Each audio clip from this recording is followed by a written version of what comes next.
This is Mustafa Ahmed. Really quick, so today's topic is we're going to be discussing a very, very interesting thing. Israel is killing itself and we cannot stop them. This is Colonel Douglas MacGregor on Redacted. Definitely go hit up their channel, but we're going to watch and we're going to comment on this amazing interview and we're going to go from there. So stay tuned because you guys have something special today. United States preparing for a war in the Middle East, a broader regional war. Well, it sure as hell seems that way. We have warmongers like neocon Senator Lindsey Graham passing a bill to give power to the president to go to war in Iran, just in case he needs it. We're preemptively doing this homework for him. We're going to get these paperworks out there ahead of time. So will American families be okay sending their sons and daughters to fight and die for Israel or to fight a war with Iran? That's the question. So is the United States heading for a broader regional war? What are the larger implications of all of this? Someone whose sources are impeccable and who has been spot on since the outbreak of the war in Ukraine, and of course what's been unfolding in the Middle East, is Colonel Douglas MacGregor. Colonel, great to have you back on the show. Great to see you. Sure. So are we headed? You see these moves in the Senate. You see these moves in the House of Representatives, preemptively giving the power to the president. You need to go to war with Iran. Here's the paperwork. We've done the homework for you. Do you think a broader regional war is unfolding, or is this just fluff? Well, I think the potential for a broader regional war is very, very real. What most of your listeners probably don't understand, or maybe they do, I hope they do, is that people like Lindsey Graham are out there essentially dishing for money. He makes these ridiculous statements, and he and Blumenthal sit down and craft legislation to do what you described, which is essentially, if you want to go to war with Iran, we're all for you. We'll do whatever you like. That means big donors pour money into their political action committees and support structures. They have no accountability in the Senate. They're not in charge of anything. They're not responsible for the armed forces. So it's all nonsense. When there is no accountability, people say and do all sorts of stupid things. And that goes on all the time in Washington on the Hill. None of those people have responsibility for anything that happens in a war. They just vote for it. They send money and they pay no attention and then they posture. So let's set that aside for a minute. The problem we have right now is that I don't think we have anybody in the White House. What we have are people in the cabinet like Blinken and Austin and others, and Sullivan, of course, as the National Security Advisor. And then behind them are lots of people that nobody knows. Some of them are huge donors to the Democratic Party to the left. Some of them are just self-appointed experts that hold appointed but unelected positions, and they are steering the ship of state in bad directions. We are not interested in going to war in the Middle East. We weren't interested in going to war in Eastern Europe, but that's what it looks like right now, just as it looked that way, last fall in Eastern Europe. We wondered whether or not we were going to see a massive intervention in Ukraine. Now we're wondering about what we're going to do. The truth is, we are even less prepared now and less capable now of taking on a regional war, particularly a war that would involve virtually everyone in the region against Israel and the United States. What you're seeing right now with the Iranian leadership just met with President Erdogan of Turkey. This is after their foreign ministers met. They held discussions. We obviously are not privileged to what those discussions were about, but we do have some speechifying by President Erdogan, who points out the world is appalled by what is happening in Gaza, and we have nothing but silence from the United States and its Western allies. What is wrong with this? Now the Iranian leadership is headed to Riyadh, to Saudi Arabia. These are the major players in the region. One cannot help but conclude that we're watching an alliance coalesce between all of these powers against what is happening with Israel and us. Meanwhile, we're attacking what we say are Iranian-backed Shiite militias and other targets, Syria, Iraq, elsewhere in the Middle East, on the assumption that they all take orders from Iran, which is not really true. They're still independent. The Iraqi militias are nationalist organizations. They may be Shiite, but they're still nationalists, and they're acting on their own. But even then, the little pinprick attacks that they're launching against U.S. positions are just that. They're more signals and warnings than anything else. But they're trying to alert people to the possibility that this could all turn dramatically, in a moment's notice, into a major war launched against Israel and us. So we send a couple of carrier battle groups. We add some more people on the ground in Syria and Iraq. We add some air defense units to try and protect our forces from air and missile strikes if they're launched against us. But we're not ready for this, Morris. We don't have the ammunition. We don't have the logistical support structure in place. 2 carrier battle groups are supposedly there to deter. They're not going to deter anybody. They sit offshore in the ocean, very far from shore, because the closer they get to shore, the more danger they encounter. But we seem to think that this is sort of a battleship diplomacy. Either you stand down, or here are our new 21st century equivalents of battleships, even though it's a very old solution, carrier battle groups that we can launch 200, 300 cruise missiles. We can launch maybe 80, 90 aircraft at a stretch. But that's not going to win any wars. And the people ashore know that. You can build $1 million business, and you don't need my money or anyone else's. And now they increasingly have reach and capability that didn't exist. I mean, the biggest problem that we don't seem to come to terms with, we didn't come to terms with it in Russia. We assumed that Russia was weak and incapable and could do nothing but respond to our demands. We got an education. You have a similar phenomenon in the region today of the Middle East. This is not 1973. This is 50 years later. All of these countries are more capable, both in terms of their populations. They're better educated and more capable of acting decisively in uniform, but especially Turkey and Iran. These are nations of nearly 90 million people each. The Iranians have some of the best air and missile and space experts in the world. They put together an arsenal of missiles that could dramatically destroy Israel if launched. Then you have the Turks. They could put 2 million men into the field in a month, and they have an excellent army. They also have new missiles in their arsenals that could easily destroy Israel and actually attack our offshore naval power, just as the Iranians do. And the populations in the region are 100% behind them. In other words, we're dealing with an entire region of people that is enraged at what is happening in Gaza. They went from saying that what Hamas had done was ugly and inappropriate, they'd gone too far and committed these atrocious crimes, to a point where they're now watching over 10,000 dead in Gaza, including thousands of children and women and old men. All of this is reaching them through television, through mass media, and they are enraged that no one is willing to step in, particularly the United States, and say, that's enough. And normally, that's what presidents have done historically. They've intervened and said, all right, you regain control of the Suez. Now you want to cross the Suez Canal? Negative. You cannot cross the Suez Canal. If you cross the Suez Canal in 1973, that could put us in a warlike status with Russia. Russia will not tolerate the destruction of Egypt. So the Israelis eventually ceased and desisted, pulled back over the Suez, and eventually we got an agreement. No one is intervening right now. No one is saying, wait a minute, what are you doing? You're just carpet bombing Gaza. I mean, it's way beyond, well, we're targeting what we think is Hamas. They're absolutely flattening the place and killing large numbers of people in the process. But right now, Mr. Netanyahu has far more influence and authority in Washington than President Biden. And that's a fact. A few weeks ago, you said this, and I think it was spot on then. I think we're seeing it unfold now. You said, quote, you have an understandable and justified interest from Israel to destroy Hamas. However, I think the current plan will provoke an enormous reaction from the Muslim world. Pretty much everyone from Indonesia to Morocco is going to be extremely upset. And I think we will see the front against Israel in the region coalesce into a real military alliance against Israel. We need to protect Israel from itself. But you can, end quote, but you can only, I think, lead a horse to water. And I think the frustration I've been seeing from a number of supporters of Israel is Netanyahu has now screwed himself, that they've gone a bridge too far. And this is now going to lead to the destruction of Israel by carrying out what has unfolded in Gaza. Going after Hamas, fine. Thousands of children being killed, not fine. The displacement of hundreds of thousands of Palestinians, not fine. There's secret plans drawn up to send 500,000 Palestinians to Canada, the Trudeau government, well, 500,000 to Ireland, to the United Kingdom. I'm sure the Biden administration is making plans right now to have New York filled with Palestinians. So I think you were right about this. Have we failed to protect Israel from itself? Oh, absolutely. No one is intervening to do that. On the contrary, I would compare this to the so-called blank check that was issued by the Kaiser to Vienna regarding the invasion of Serbia. That was really what sparked the Second or the First World War. We've given Netanyahu a blank check and said, by all means, go for it.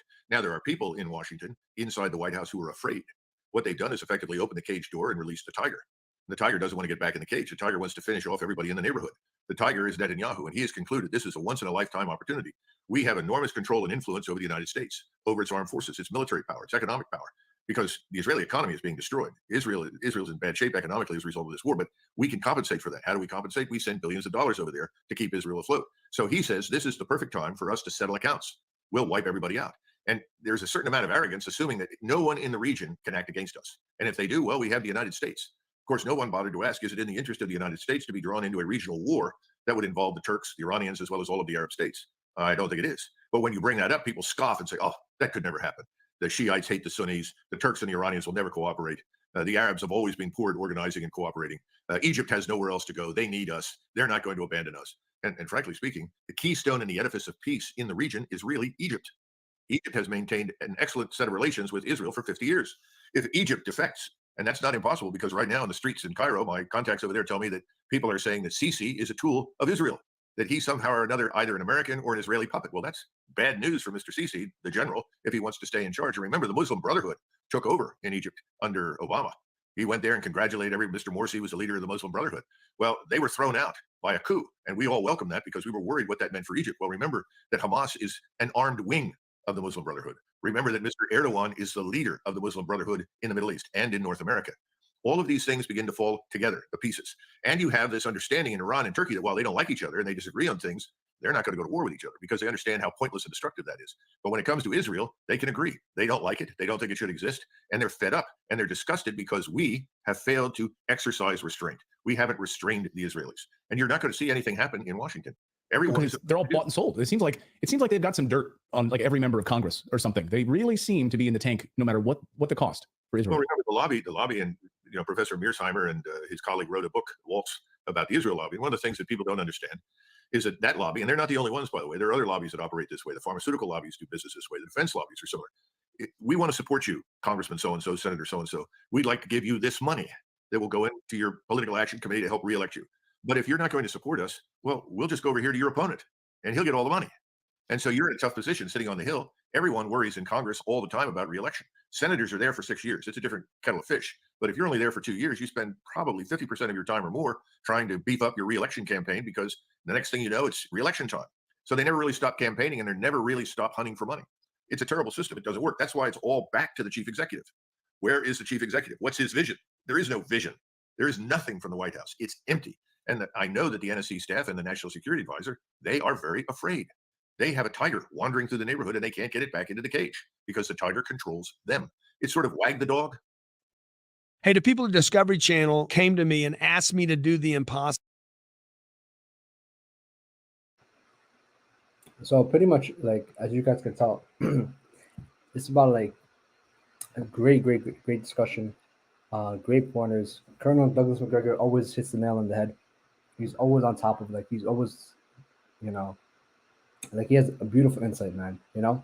And what I do like about him is that he has certain morals, certain pillars that he stands by, and he doesn't deviate from, right? So it doesn't matter who is in front of them, right? It could be the president, right, as he did serve under Trump, and it could be many other people, but he still speaks his mind, and he says what he believes is, like, right, you know. And he has very, I would say, deep and profound knowledge of history, right, and of what's it called, geopolitical environment. And he's also, you understand, he served the military, so he understands how, like, what war looks like, you know. He is a colonel after all, right? So with all that knowledge and all that being said, he was an advisor for Trump in the Trump administration. So his insights are, I would say, very few people have the eloquency of that he has, and they can speak that he has with the knowledge that he also has. I would also say another one was Scott Ritter as well. Him is Scott Ritter, and I would like to give a shout out.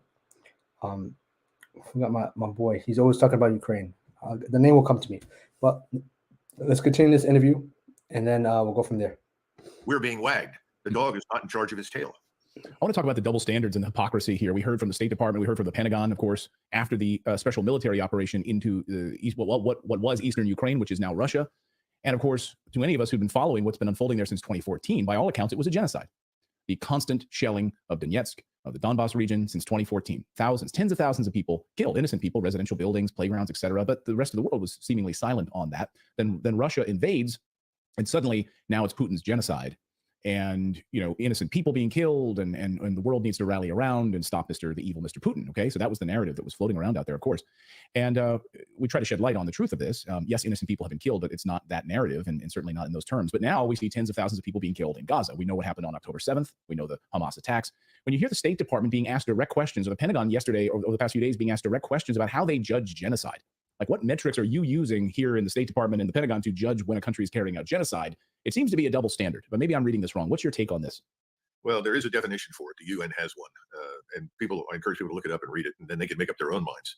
I don't like the word genocide, frankly. I think you can make an argument that the Japanese in World War II, in many cases, waged what was probably genocidal warfare in China, killing millions of Chinese. We can be accused of waging a genocidal campaign against Japan, ultimately firebombing their cities and then delivering an atom bomb on 2 cities. What's genocide? I normally think of genocide as something that happened to the Jews. 6 million people are systematically murdered. To me, that's genocide.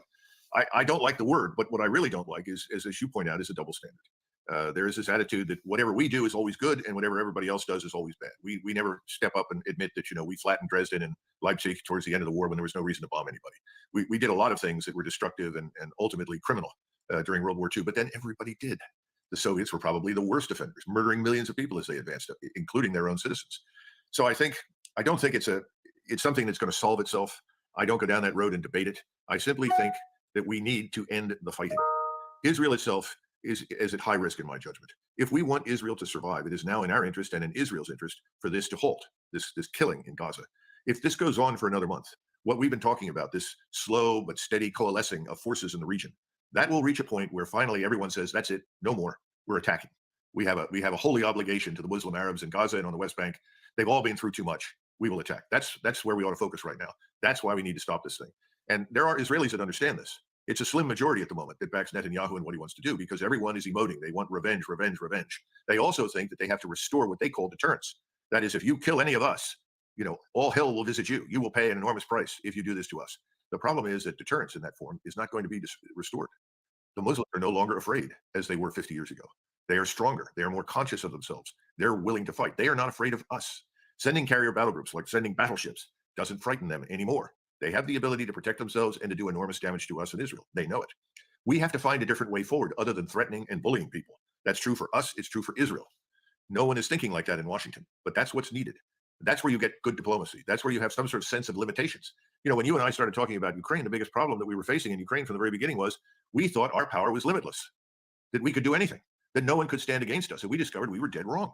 Our resources are very limited. When you fight 6,000, 7,000 miles away from home, you are limited. Well, we're limited in the Middle East, just as we were limited in Eastern Europe. We cannot do everything everywhere all the time with impunity. But no one wants to stand up and admit that there are limitations to our interests. There are. I'll get you out of here on this, Colonel, which is what happens next in Gaza. And we heard from Benjamin Netanyahu in an interview this past week saying that they will basically control Gaza indefinitely. They will govern Gaza indefinitely. The United States says that's not a good idea. Again, you point out no one in Washington is doing anything or pulling any kind of strings at all. They're sort of puppets there of Israel right now. So with 70% of Gaza's population fleeing their homes, Israel says the massive tunnel network of Hamas has been, I think, almost more than half destroyed, so they say. So maybe this could be winding down. They will then control Gaza. If you're advising the president of the United States, what do you tell the president of the United States, to allow Israel to control Gaza or to get out and create a two-state solution? I mean, this is a big question, of course. It's not an easy answer, but what would you advise the president? Well, first of all, if what you say is true, it may or may not be. This could last another month or more. Remember the Warsaw Uprising that involved 27,000, 30,000 Polish fighters against the Germans between 1 August and 1 October 1944. That was 60 days. It took the Germans 60 days to defeat them, kill large numbers of them. Then they completely flattened Warsaw and drove out the population. So that took 2 months. I'm not sure that the Israelis are as far along as they want to be. They probably had some success, but they haven't penetrated thus far the urban center. That's still to be done. I don't know how long that will take. But if we can't introduce some sort of third or fourth actor into the equation, if we can't turn to others and say, would you be willing to come in here and provide some sort of cover along the lines of what we created after the 73 war, which was a Sinai peacekeeping force, then I think the Israelis are going to take control of it and things will not improve. They will get worse, because the Arab population is certainly not going to be happy to be policed in its streets and in its homes by the Israeli Defense Force. That's simply putting them in the same box that the people on the West Bank are in right now. And we in the West are not getting any news about what's happening on the West Bank. The Israelis are running raids there into various towns and cities. They're being accompanied by soldiers and settlers. Palestinian Arabs are being arrested on the slimmest of, or the thinnest of evidence. They're trying to keep a lid on what they fear could be a double uprising. In other words, an intifada in the West Bank while they're still fighting in Gaza. None of this is a solution. If the Israelis insist on holding on to and occupying Gaza, they better do it when there's no one there. In other words, when all the Arabs have been driven out. And I still think that is the goal for the Israelis at this point. They want to drive that population out, and it becomes someone else's problem, not theirs. Now, in defense, we should keep something in mind. During the Camp David Accords, Menachem Begin tried to give Gaza to Sadat in Egypt, and Sadat said, "You've got to be kidding! You know, that's too much trouble. We can't handle it. Right. We have our own problems inside Egypt. We move them into Sinai. How is that going to solve the problem? Because if you moved 2 million Arabs from where they are now into Sinai and built new settlements, do you really think that those Arabs are going to walk away from the country that they formerly lived in for 1,000 years and simply say, we're happy now? In other words, you're moving the problem a short distance. You're not solving the problem. And the solution evades everyone, because even now, the two-state solution, I don't know how you get one at this point. Yeah, I agree. I don't think the Israelis will tolerate it. I think the Israelis regard anything on their border that they don't control as a potential criminal enterprise that has to be crushed. So I guess this thing has to burn itself out one way or the other. But right now, I think Mr. Netanyahu is doing exactly what we discussed. He's exploiting the opportunity that he thinks is almost a once-in-a-lifetime opportunity to crush Israel's enemies. I hope that they do it quickly if they're going to do it. If this lasts another 30 days, I think all bets are off. The worst-case scenario is eminently possible. I just hope we can put it off for another 30 days. I'm not sure that will work. Yeah, I think you're right. And again, remember, we speak from the standpoint of we're not with the Arabs. We want Israel to survive. I think Israel as an entity is an inherently good thing. It is very productive and a positive member of the larger international. That's the greater questions over the next few weeks. Colonel Douglas MacGregor, great seeing you. Thanks. So pretty much just to recap on this. So I'm going to give you a little bit more insight on my end and how things are really going to play out with this whole thing. And we know this because we have certain information. We have the hadith, of Rasulullah sallallahu alaihi wasallam, and who is more truthful than the Prophet ﷺ, right? And who has more insight and more knowledge, right? And more wisdom than Rasulullah sallallahu alaihi wasallam. So with that being said, I'm going to put it like this. The knowledge I have is that it's going to get a little bit worse before it gets better. And Israel, they've, Allah subhanahu wa ta'ala, He always allows the people to go right as far as they want to go. And when they least expect it, Allah subhanahu wa ta'ala changes the tables, right? He allows the oppressors to continue oppressing, right? Maybe giving them a chance to turn back, right? And Allah subhanahu wa ta'ala said this in Surah Al-Isra, right? He said, we've removed you from the place and we'll bring you back. And if you guys, Allah says, and if you repeat the same things, the same transgression you've done in the past, we will come back and the same destruction and demise and diaspora that you guys went through will happen again. So Allah subhanahu wa ta'ala is all we have free will and He has His own will, and our will has to match with His will. And if it doesn't, right, then by force Allah can destroy us. But out of His mercy, out of His care, He allows the chance for the oppressors to come back, because indeed when Allah seizes the oppressors, it's a severe seizing, right? So there is going to come to a point, and like Colonel MacGregor, Douglas MacGregor said, if this continues, right, that tide, that shift is going to happen so severe, right, that there is not going to be an Israel anymore. Although they would like to have an Israel, the United States would like to continue to hold up on Israel, but no state lasts forever, and there is going to be a change of empires. I would say that I'm going to put this right now. Currently, we are November 13, 2023. By April, the third temple will be established, and when the third temple is established, and then they're planning it, right? And they said they have everything ready, and they're planning it by April. So this is nearly around Ramadan. So they're talking about another 6 months, and it most likely might continue carrying out for this month. And most likely the Muslims will just protest, but after that, severe destruction will continue, and after the third temple will be established. And I would put it out there right now, but this is where it's going to happen, inshallah, and we'll see what happens, and we'll keep you guys monitored on this event. And we only ask Allah subhanahu wa ta'ala to have mercy on the people of Gaza, right, and to destroy the oppressors, right, and to unify the ummah collectively. And with that, I'm going to say assalamu alaikum wa rahmatullahi wa barakatuh.